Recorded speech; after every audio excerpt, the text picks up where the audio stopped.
Hello বন্ধুরা, আমরা রয়েছি আজকে এই রিসোর্টটিতে, যেটা হলো আপনার শিটং সাইলেন্ট ভ্যালি।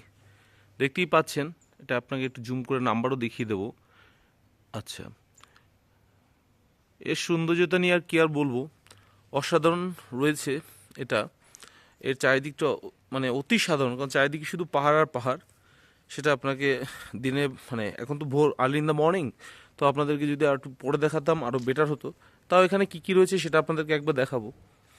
এটা অনেকটা মনস্ট্রি টাইপের একটা ধর্মীয় কিছু একটা রয়েছে, এটা ঘোরাতে হয়। তো আমি এটা এখন ঘোরাচ্ছি না, বাট খুব সুন্দর।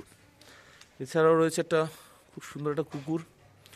এদিকে রান্নাঘরটা রয়েছে, সামনে কিছুটা গার্ডেনিং রয়েছে, আর এখানে রয়েছে একটা বুদ্ধ মন্দির। আর হ্যাঁ, আপনাদের কিন্তু একটা খুব সুন্দর জিনিস দেখাতে চলেছি, সেটা একটু পরেই। আর ঠিক এর পাশেই রয়েছে আর একটা হোমস্টে, যেটা হলো শেপরাজ সানরাইজ হোমস্টে।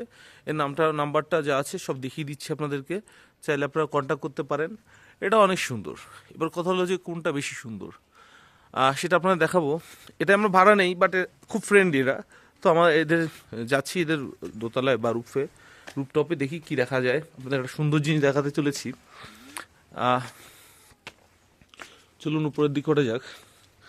আপনারা সবাই শাহরুখ খান বা অমিতাভ বচ্চনের একটা সিনেমা দেখেছেন, যেটা হলো মহাব্বতেন।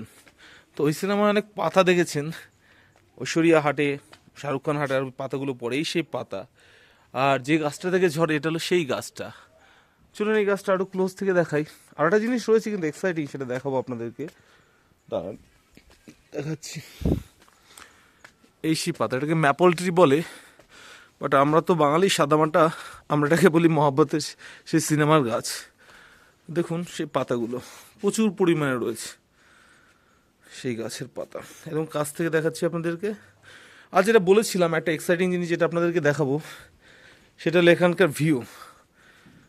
দেখুন বন্ধুরা, উঠতে একটু দেরি হয়ে গেল, তার নাহলে আরও সকালেই দেখাতে পারতাম।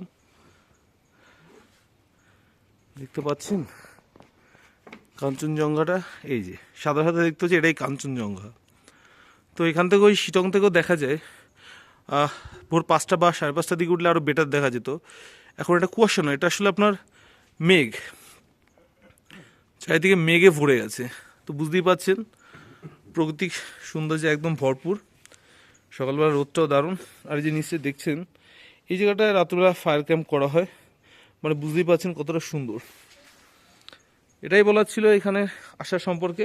এছাড়া তো আমাদের ভিডিওগুলোতে আপনি পরপর পেয়ে যাবেন, এখানে আসলে কোন কোন সাইট সিনগুলো হয় সেগুলো আপনাদেরকে দিতে থাকবো। তো এটাই ছিল আমাদের এখানে ঘুরতে আসার যে জায়গাটা, সেটা সম্পর্কে বলা। এছাড়াও আরও অল্প কিছু বলবো আপনাদেরকে।